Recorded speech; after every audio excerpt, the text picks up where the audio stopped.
On Saturday evening, we were hating the letters TMO. Then by Monday morning, it was ACL. It's time to start harping on rugby.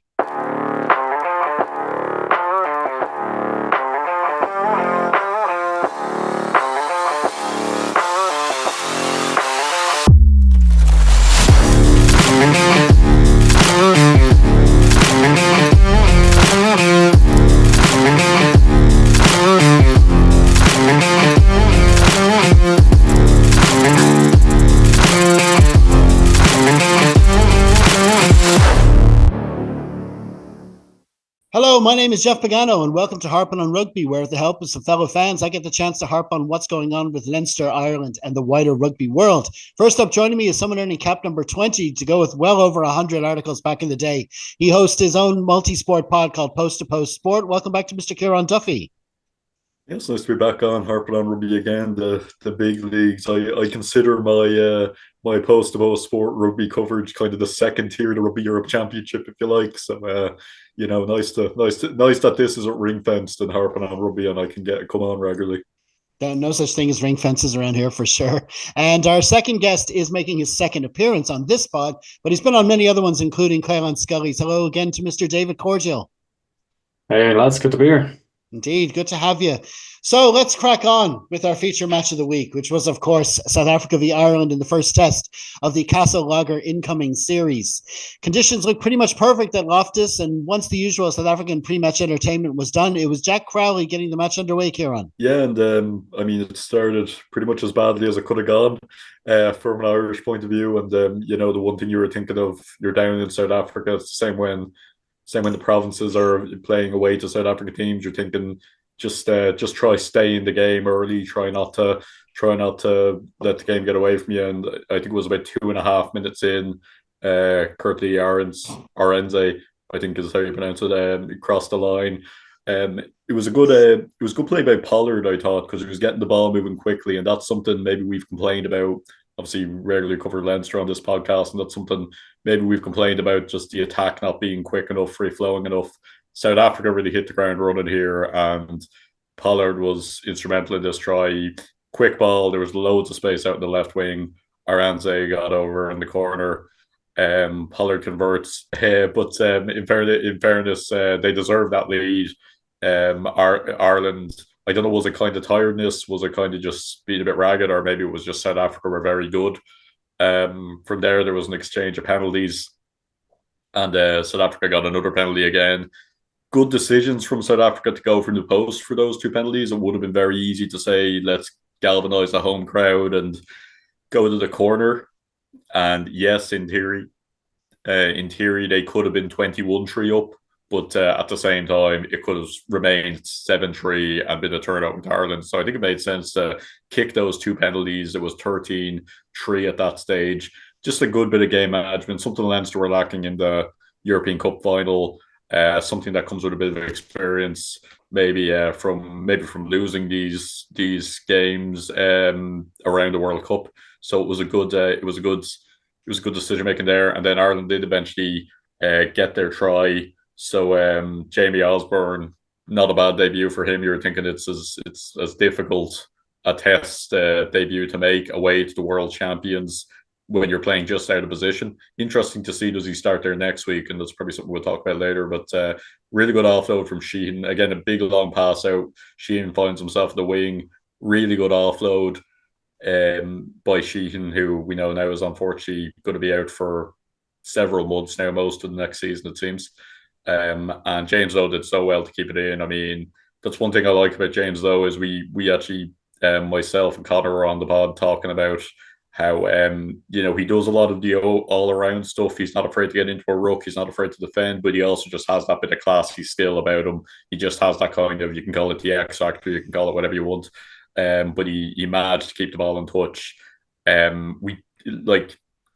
Whether it's Ireland, Leinster, Munster, Connacht, Ulster, there aren't a lot of players around who can do that kind of thing.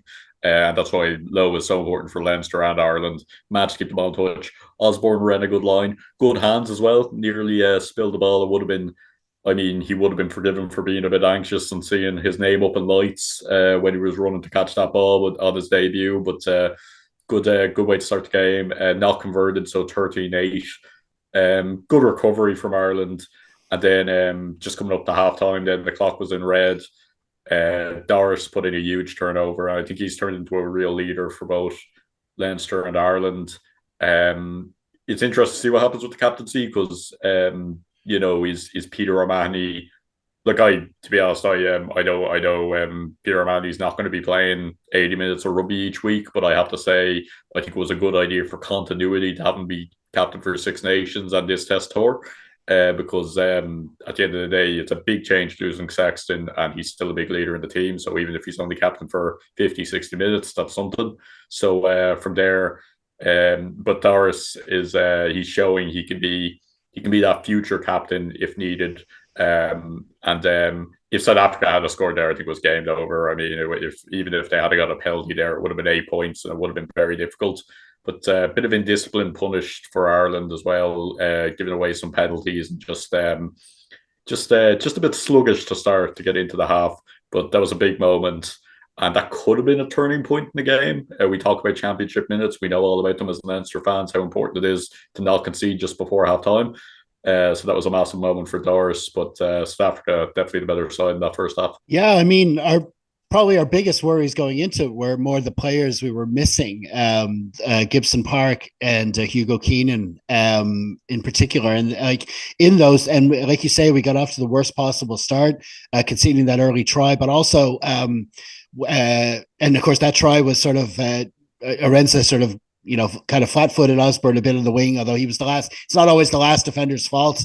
In those situations, it shouldn't be in that position in the first place. But still, it wasn't a good look. It was kind of something we were worried about. And then in our first attack into the 22 ourselves, we had our first real chance. It wasn't too long after that. We couldn't. We need that Gibson Park there to pick that lock, get that final pass in there, and that move came to nothing. But to be fair, both those players did grow into the game as it went on, and in fact, Ireland did grow into the game. I mean, that was 7 points in the first minute. We ended up losing by 7. So, I mean, we did now, but as you say, we were making mistakes as well. It was frustrating. There was like a double pump line out. There was kicks out on the full. There was silly penalties given away. But still, we ended up just 5 points behind at the end of the half. What did you make of it, David? Yeah, I thought South Africa really came flying out of the blocks in that first half. Watching back the first 10 or 15 minutes, the thing that really struck me was that it was frantic. Whichever direction play was going, they both seemed to be coming very quickly to each other. In particular, South Africa, and I think it lends itself to the way that they attack the ruck, the way they attack they almost attack as a defensive system. I thought Osborne, he had his rocky bits with the pass dropped over the edge. I'll almost forgive him for the concession of the try because South Africa did quite a good job of getting to width there, and it was something they did a lot over that first half where Ireland seemed to be favouring shooters in defence. Quite similar actually to the way that Leinster had been defending the season under Jack Nienaber. So they just seem to be able to get around the edge of it. And I think once you're in a situation where you're 1-on-1 with Curtly Arendse, it's the odds are never going to be massively in your favour there. But he settled himself. He got the try. I thought in general he was very confident in the air. It's a big strength of Hugo Keenan's, and it was certainly something we always took for granted under Rob Kearney, that the air would just be taken care of. And Osborne, he's a big lad. He's a strong lad, even though he looks quite young. And he dominated quite well in that area. I thought another player who had a very good first half was, I wouldn't say good, but let's say mixed first half, was Jack Crowley. I thought his kicking, interestingly, from hand, I thought was very good. While his kicking from the tee might have let him down a little bit. He missed our conversion. It was a touchline conversion, but I have seen him kick those before, and I think it's something he's not going to let himself away with. The missed penalty was a bit more, I'm sure, a bit more annoying for him, balanced by the fact that Pollard seemed to be having a fairly atrocious day off the tee too. But in his kicking from hand, it's as deft as it usually was, particularly off the restarts. He seemed to identify quite early on that Quagga Smith, not maybe used to starting as much, was a little over-eager in his attempts to retake those, and I think conceded 2 knock-ons early on. The first one was a perfectly weighted kick by Crowley that dropped just short of the touchline, and almost similar to the way that Jamie Osborne attempted to catch Colby's. Quagga attempted that one and knocked it on into touch. But the second one, it just dropped maybe a few inches beyond the jumping pod, and Quagga came running from a distance to try and catch it, knocked it on again in Ireland's half this time. It was the 22 kick out. So I thought his identification of that as a weak point early on was impressive, as would eventually be mirrored in the second half. I felt the box, watching it back, were definitely targeting Craig Casey. He's not the biggest player in the world, but they were driving, as I said, quite hard at the ruck, but they were driving past the ruck. Jesse Creel, he got away with it because Ireland already had a penalty advantage, but he put in a tackle on, I think it was Ty Byrne, as Byrne was offloading the ball to Casey, and then he took out Casey's legs while he himself was on the ground. Now, got called back for an early offside, and there was no punishment there, but there seemed to be intent there. Demi Dialande making a menace of himself, grappling with Casey from inside of a ruck. Just kind of general harassment stuff. Not quite to the level that the referee would call it, but just enough to be very annoying. I thought the Buck defense was an interesting one. Like I said earlier, they went for those wide attacks, but after making that initial score and with off of Aaron's, it seemed like they would go wide, and then after one or two phases, Pollard was going for the grubber kicks through. He did that a couple of times. Now that obviously helped keep Ireland pinned back, but it seemed like they were only willing to go a certain number of phases in attack before they went to the boot, which was interesting given how much they seemed to lean into passing, which has not always been their forte in attack.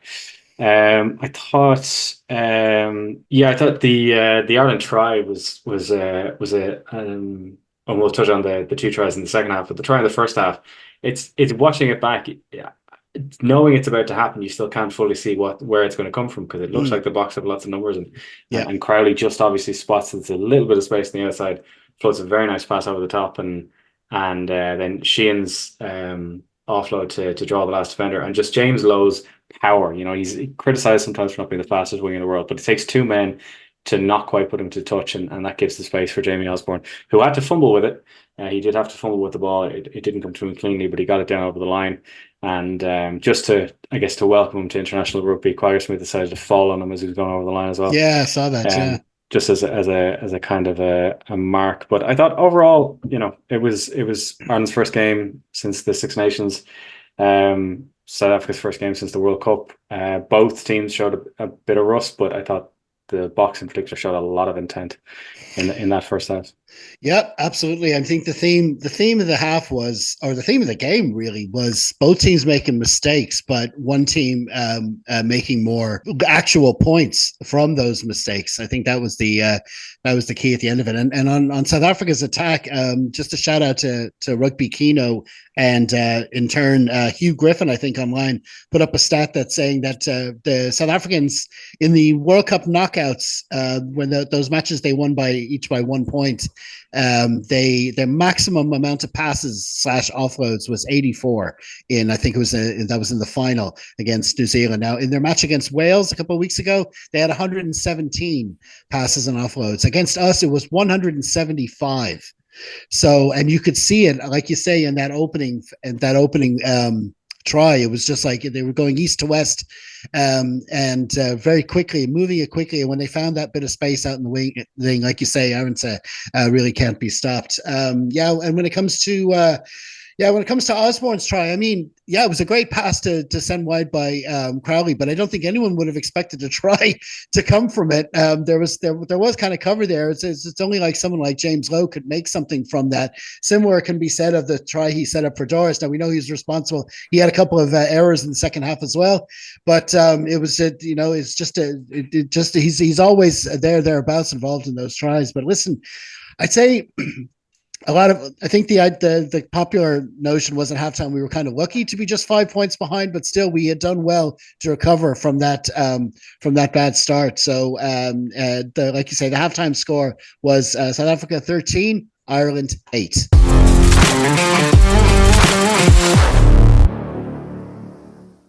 Now, before we return to the pod, First, a little reminder of all the different places you'll find us in the RSAvIRE. First of all, we have a radio slot every Friday after the 5 o'clock news on Dublin South 93.9 FM. Then when it comes to online, as well as our main site at harpinonrugby.com, we also have a presence on X, formerly known as Twitter. We have our match previews plus bonus recordings from our pods on our YouTube channel. Like this week, we'll be chatting about what I call the never-ending season. And we're also on TikTok, Facebook, Instagram, Threads, Blue Sky, and Mastodon. So if you're on any or all of those platforms, please do give us a follow to check out our full range of Leinster and Ireland rugby content. Now, there were a couple of enforced changes for Ireland at halftime. Gary Ringrose came on for Robbie Henshaw, and Ronan Kelleher replaced Dan Sheehan, who, as Kieran said there, we went on to find out Monday morning, had done his ACL and unfortunately should be out for months. So with the Springboks 5 points ahead, they got the second half underway, David. They did. And second half really started much as the first half ended. The Springboks once again coming at Ireland and coming at them at pace. But it was interesting to note after that initial very good try from Curtly Arnsa, there was never really a time again when the Springboks threatened Ireland's line. Like, they had us under a massive amount of pressure. There was one time they got kind of close, but we actually managed to turn them over and take the ball right back. Ty Byrne, I think, eventually intercepting a bit of a scrabble pass from the box, and we cleared it. In those defensive sets, it ended up being more of a defensive game for Ireland in the first 20 minutes of that second half. And I thought notably one of the strongest defenders out there was Jack Crowley. You know, as a 10, it was something Johnny Sexton had going for him, in that he's a big, strong man. Jack Crowley doesn't look as physically imposing. He's still quite a bit younger than Sexton is, but he was putting body and soul on the line. I actually remember I watched the game back with COSA commentators, and one of them commented that Jack Hurley was having a hard time because his lane was being targeted, but I think that was a misread. I think he was putting himself deliberately in the way and you know, putting hits in on Bongi and Benambi, and then being back on his feet for the next attacking phase, which was very impressive. Then to continue with the kind of defensive phase at around 45 minutes, the Boks got probably closest to the line they were going to get when they managed to spin it wide, and once again it seemed like Curtly Arnsa was going to find himself on the wing. This time, though, Jamie Osborne managed to put him under enough pressure that he knocked it on, and Osborne completed the tackle on him anyway. So it felt like after that kind of ropey start that led to the initial try, Osborne grew into the game and wasn't going to let it happen to him again. One big change for Ireland at halftime is that I think it was in the 14th minute of the first half, Robbie Henshaw took a knock to the head. Around 24 minutes, Dan Sheehan ended up with a lot of strapping on his leg. Both of those players saw out the half. Especially impressive now, knowing the kind of injury Sheehan was carrying, but neither came back out after the half time, and so we had Gary Ringrose and Ronan Kelleher. Ringrose, I mean, you know, he's a player who's been out for a long time, but he seemed quite he seemed like there wasn't a whole lot of him, to be honest, in comparison to Henshaw. Kelleher, you know, he did well in open play, but there was definitely a notable step down in terms of the set piece, both in terms of line out throwing and in terms of scrummaging, which is usually something he's quite strong at. We ended up actually, after missing the first few lineouts, we ended up going for overthrows to kind of counteract that. At the 49th minute, we had the most imposing sight I think that most opposition teams ever see, which is the bomb squad being deployed off the bench. All 6 African replacement forwards came on at the same time, and it was quite intimidating. And while they played a major part later in the match, it was notable that the very first thing the bomb squad did after they came off the bench was concede a scrum penalty, which then saw Ireland go down to the opposite end of the pitch. There continued to be a lot of attack with not a lot to show for us over the next 10 or so minutes. In the 53rd minute, there was a moment that I very definitely worried me, and I'm sure worried a lot of people, where Andrew Porter had to be called ashore early. I don't think he's been taken off voluntarily at 53 minutes, possibly in his entire career. But it's not the first time he's been bleeding either. Exactly, and this time it was profusely coming out of his hand. So Cian Healy had to come on. There was a bit of concern there that Healy might have to play 30 minutes, and whether or not he had that in him at altitude. But we continued to play most of that period in between the 10-meter lines in around the middle of the pitch, and then and then what seemed like it was going to be the turning point in the match. It was still 13-8 before Ireland managed to turn the ball over, and James Lowe sprinted down the wing, looking leisurely while he did it, managed to get a handoff into Handré Pollard's face on his way, and seemed to go over what would have been a leveling try, with the opportunity for Jack Hurley to put us ahead on the conversion. Unfortunately, it was called back. It was judged that Ronan Kelleher had hooked the ball back while off his feet in the scrum. Now, there were arguments that there was a neck roll being applied to him at the time, but it was judged by Luke Pearce that should be a penalty in South Africa's favour. And they opted to go for the kicking tee, and once again Andre Pollard lined up a shot from a bit further out maybe, but still one he would have hoped to have in his wheelhouse, and managed to knock it wide. I think both the Hens will be looking to change their boots after that game.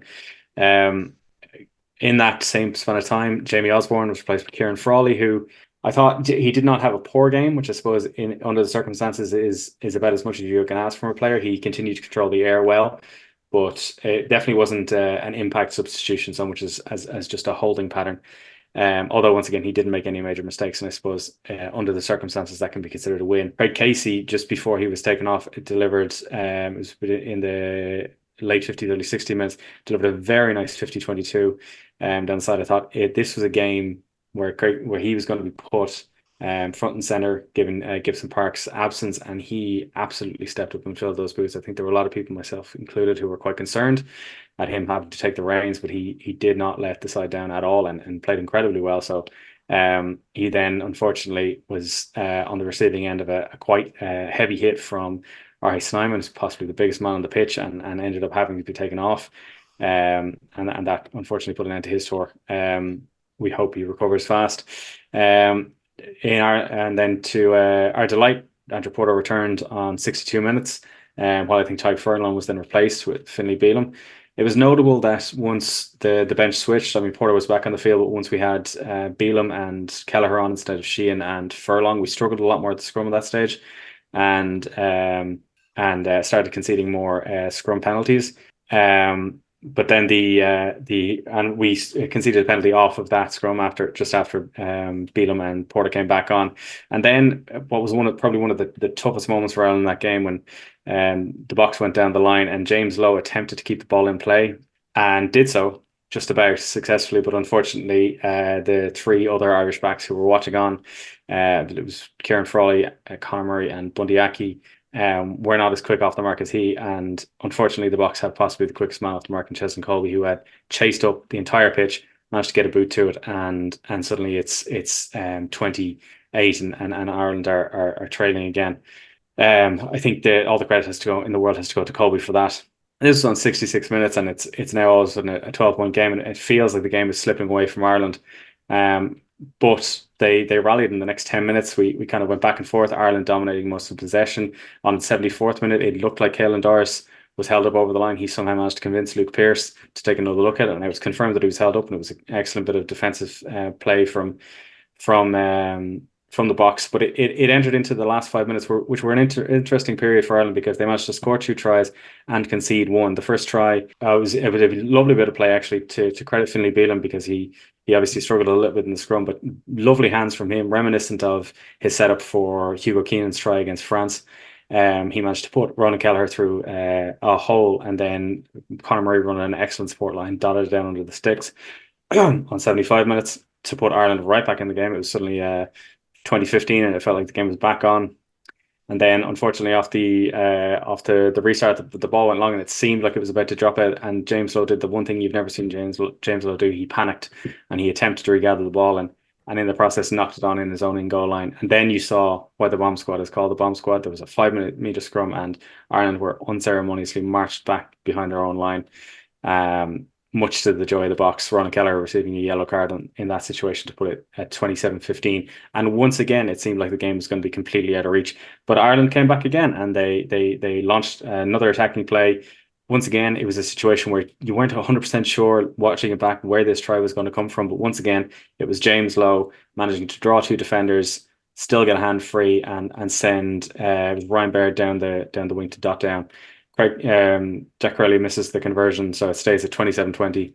And despite attempting to fight back from the position, the ball eventually gets knocked on inside Ireland's half by Curley, and the game ends there. A tough end for Ireland, but I think it's it was always going to be a tough day up on the high veld, but I think it's going to be a match Ireland will look back equally glad at how close it was, but frustrated that they let what seemed like an opportunity with one or two less mistakes where they could have got a famous win in Pretoria. Yeah, I mean, like the smart money before the game was about what you talk about playing on the high veld. There was that the last thing we'd want to be is too far behind, because there wouldn't we would have thought there wouldn't be any points to be had in those final moments.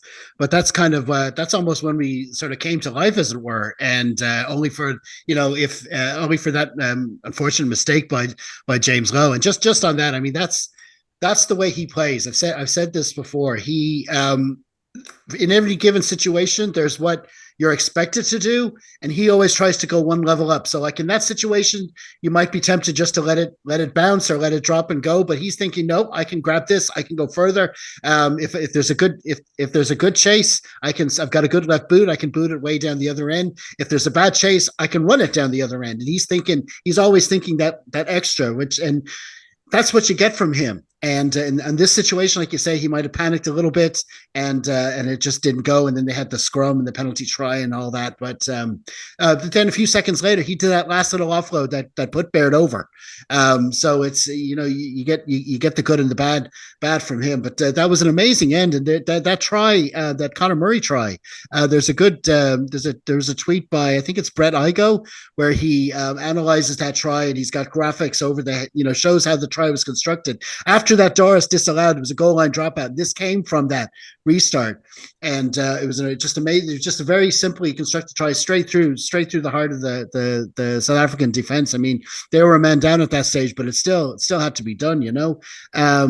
On those two calls, it was just unfortunate, I suppose. I mean, we can argue all day about the what happened at that breakdown. I thought Willie LaRue had gone over the ball. He put his hands down on the floor, and I seem to remember when Gibson Park did that a couple of weeks ago and got his clock cleaned. We were told that was his fault, for illegally going into the ruck. But anyway, he had done it, and technically the foot does go on the ball, which can't happen in the ruck, but I would have thought the neck roll would negate that and at least made it a penalty to Ireland, if not allowing the try. But there's, we're just having a debate on that. It's not the reason the final score was what it was. On the Low thing, it was just a question of the angles. They tried 4 camera angles. None of them could. It was the question was, does his foot hit the ground before or after he lets go of the ball? And it looked, to all intents and purposes, that it should have been a line out, that the foot did go down, but you couldn't actually see it. And once they ruled it on the pitch, that was it. And like you say, Colby was quickest to the loose ball. And like I say, it was about when we made a mistake or if there was an error, it was South Africa wouldn't only capitalize, but they'd actually get points from it. And in those situations, the 2 of those tries in the second half, you're talking about how they couldn't actually manufacture a try. They did that first try so well, but after that, it became difficult for them to generate a try. Our defense kind of settled down and was able to stop them. And like I say, we were almost handing them situations that they could take advantage of. But listen, it was. Yeah, it was tough. What did you make of it, Kieran? Yeah, well, I think you said it there, that essentially when we made mistakes, they were able to take advantage of them on the scoreboard, and we weren't quite able to do the same thing. Yeah, the James Lowe try that was chalked off as an interesting one, because I do think it should have been a penalty to Ireland. Maybe you don't allow the try as such because, okay, he hooks the ball back, and that's an illegal movement. So maybe, but the neck roll, like in theory, that's advantage Ireland. He hooks the ball back. Okay, so back for advantage. So that was a controversial one. But I think you can't really have too many complaints with the scoreboard. But at the same time, Ireland can be happy with how they finished the game, because I think I would have been thinking that Ireland have to go in a half time ahead. Similarly to how I felt in the European Cup final when Leinster were playing Toulouse, I thought Leicester probably had to go in a half time ahead. But in fairness, look, we didn't win the second half as such, but we did manage to make it very close. So I mean, it was I think it finished 14-12 in the second half. So we were one conversion short. So basically, I think we showed that good bit of fight. We settled into the game. It's just the first half kind of did the damage. I think that first kind of 15 minutes of the game or so did the damage. But yeah, I think there are positives. I mean, I think it was a shame that Craig Casey went off, because that's an issue for Ireland now. That depth at scrum half. No Jameson Gibson Park. No Craig Casey. There's an argument to say we know what we get for Conor Murray, so do you start Caelan Blade? There's an argument to say just to see what he has. I mean, it's probably not going to be the winning or the losing of the game. I think at the end of the day, we're going to talk about how long this season's been, obviously in the YouTube clip. But sometimes these games are more about trying new players, getting minutes, and make mistakes so you can learn from them. So when there's a competitive match down the road, you can implement what you've learned. At the end of the day, it's the first test series after our World Cup, so it's the furthest time away from a World Cup. So we'll probably have learned a little bit from this. I think going away to South Africa, I think South Africa are the only Southern Hemisphere team we haven't beaten in a test series at this stage, or we haven't won the series over. We've beaten them down there, obviously. But yeah, look, we kept it tight.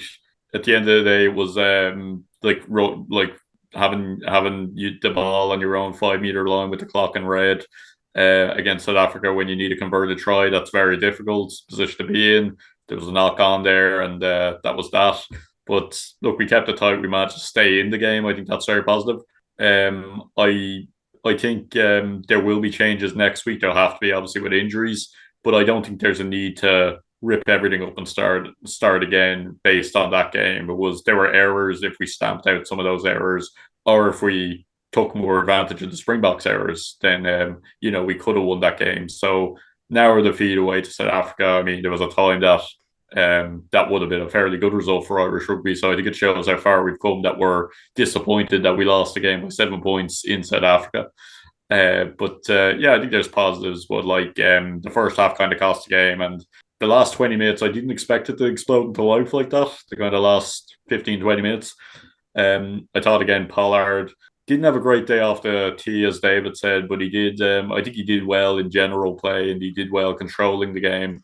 Yeah, look, I think you can't really have too many complaints about the scoreboard or the yellow cards. And look, the penalty try for South Africa, that's what they like to do. They like to bring on their bomb squad and do that kind of thing late in the game. That's what it's manufactured for. So the game went the way they wanted it. The second half went the way they wanted it.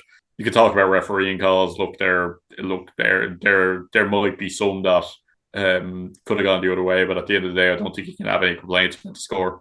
Yeah, because I mean, when you look at it from the South African side of things, I mean, you could tell when the media, you could tell from the social media as well, from their fans, they just wanted to win this. It was like a cup final for them. They were so focused on winning it.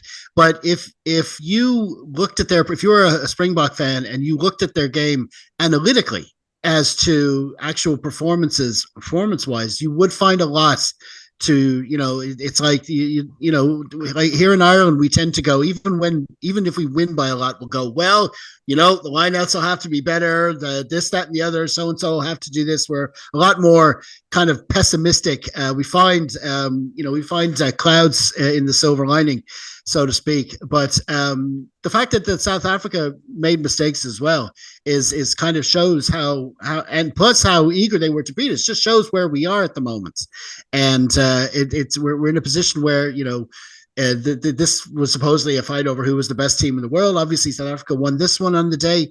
And even with the injuries, you think maybe we do have the belief in our own processes that no matter what team we pick next week, they can give it a good go.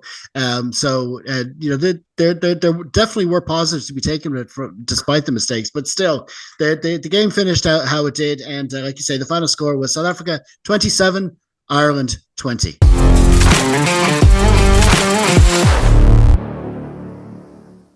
Now, you certainly wouldn't know it going by the South African press, but there was actually a load of other test matches going on over the weekend, like the All Blacks kicking off the Razor Robertson era by edging England 16-15 in Dunedin.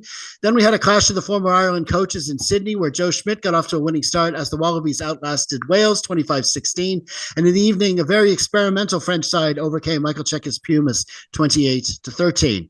There were no matches for the Irish under-20s over the weekend, but both sides returned to action on Tuesday. We'd like to wish best of luck to the women under 20s who face Italy in the summer series, while the men have a good shot at reaching another World Championship semi-final when they play Australia. All of which brings us to our final thoughts from the match in Pretoria, starting with Kieran. Yeah, I think I read there that 6 of the last 7 games between the two sides have been one score games. So I mean, it was tight. It was and as we said, it could have gone either way. Interesting to see what happens then next week, because there are arguments to be made for. I don't think you make wholesale changes. I don't think you say, because if you do that, you just there's going to be no fluency, and it's going to become very difficult to get any kind of positive result, or any kind of result that doesn't look really bad. But I think you can make the argument. Look, I think Jack Crowley has to start, because he's still only being our first choice fly half for basically 6 games. So I think he needs to start, but there's an argument to be made for saying either Sam Prendergast or Kieran Frawley gets time in that position as well towards the end of the game. I'm pretty adamant that from our point of view, I just said South Africa seemed to really be focused on just winning the game. But from our point of view, the results here won't matter if we don't get past the quarterfinal in the next World Cup, and they won't matter if we do get past the quarterfinal in the next World Cup. I think either way, this is kind of a game to experiment and have a few goes at things. I think Jack Crowley has to start, but there's an argument to be made. Sam Prendergast, to bring him off the bench for 20 minutes just to give him that first cap. Sometimes you're better off maybe having a first cap that isn't as high profile, I suppose, as starting against the Springboks would have been. So I think Jack Crowley has to play. As I said, there's an argument to be made for Caelan Blade to start him, purely because we know what Conor Murray offers. We don't know what Caelan Blade offers at this level necessarily. So there's an argument for that. And look, you can talk about other positions as well, like the fly half situation or the fullback situation is interesting. Jamie Osborne, I think he passed the test this weekend, not perfectly, but he passed. I think he has to get more game time there than just, regardless of if we won or lost that game, he has to. If it's an experiment, you have to try it a few times. You have to give him more experience of fly half. He probably would have got more time of fly half for Leinster if Ringrose and Natai hadn't been injured.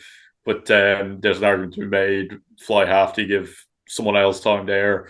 And there's other players who'll be putting their hands up. It's nearly a shame. That there's only 2 tests. There's not a third against Namibia or something, another African team where you could try a few other players. But I think I think there has to be an eye to the November internationals, which will have an eye to the 6 Nations in the next game. So. Yeah, whether Jamie Osborne starts, whether a fullback, or not, whether Kieran Frawley, how much time Jack Crowley gets. If Kieran Frawley starts, there's an argument to be made for starting him at 15. So you kind of have your 2 playmakers, and he's a bit more experienced there. So I think I think there's changes to be made, but it shouldn't be wholesale. To finish off, I think there's plenty of positives. We have a habit of, in Irish sport, whenever we lose a game, it's a catastrophe and it's a disaster. It's the end of the world, whether it's football or rugby. I remember people giving out that Rashida Adalake only won a silver medal in the European Championships. That's how disappointed we can be without winning things sometimes. But I think there are positives to take. And to be honest, we have plenty to we plenty to work on. But for what this game was, I certainly don't think it's a disaster to lose by 7 points away to South Africa. Yeah, David. Yeah, I think it's with regards to Pretoria, it's a game Ireland look back on in a positive light and a negative light. I think going forward to next week, it's going to be very interesting to see how things pan out. I would agree with the general point of not making wholesale changes, but I think there's going to be quite a few that are going to be forced on us. I think obviously Dan Sheehan's out, so Ronan Kelleher starts. With Called up Heffernan as well. they've called up Dave Heffernan and they've called up Nathan Doak to replace Craig Casey. I would be interested. Unless there's some real 4D chess going on, I can't see either of those being selected. Although I said the same about Caden Blade, so you never know what'll actually happen there, or which of Doak or Blade will presumably back up Murray. I would imagine that solidity will be favoured, and Conor Murray will start there. In the centres, we could end up in a situation where I think both Bundyaki, even though he managed to finish the game, was in some discomfort when it ended. So between that and Robbie Henshaw having to be drawn ashore at half time, I think there's a good chance that we could end up having a completely different centre partnership. But if the centre partnership switches from Bundyaki and Robbie Henshaw to Stuart McCluskey and Gary Ringrose, it's not a massive step down. Unless the intent is to have Sam Prendergast come off the bench for Crowley next week, I think there's a decent chance of a 6-2 split with Kieran Frawley as number 23. I felt Frawley, even though he didn't have a bad game this week, there was a bit of me that felt it was a wasted substitution insofar as he was wearing 22, but he came on for Jamie Osborne. Now, it was Osborne's first cap, and the intent may have always been to ease him in and to have him be able to come off after a certain amount of time. Obviously, Frawley can cover for Jack Crowley in the incredibly unlikely event that he ever gets hurt.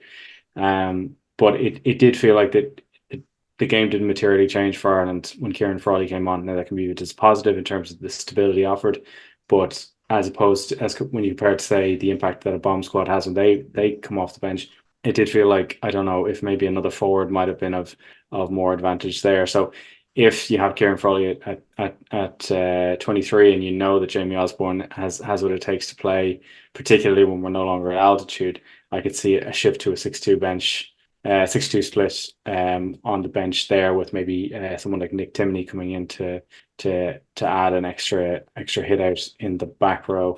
So we could, purely through enforced changes, we could see a shift in the 23 next week. But I think because of the players that we have backing us up, it's going to be a shift to a playing squad that we're already fairly familiar with too. You know, Ronan Kelleher starting, Stuart McCluskey starting, Gary Ringrose starting. You know, these are not steps down by any stretch of the imagination. Well, listen, that's brilliant, lads. Listen, we're going to leave it there. Many thanks again to Kieran and David for joining me, and I hope to have you both back on again soon. Thanks, lads. Thanks, Jeff. Thanks, Jeff. As for our next batch of Harpin, keep an eye out for our bonus chat on our YouTube channel about the never-ending season. Then it's all about the second test. We'll have our preview on Friday, then another Rap Pod recording next Sunday. So stay tuned to harpinonrugby.com and all our social media channels. The links are in the program notes. In the meantime, stay safe, everyone. Slán.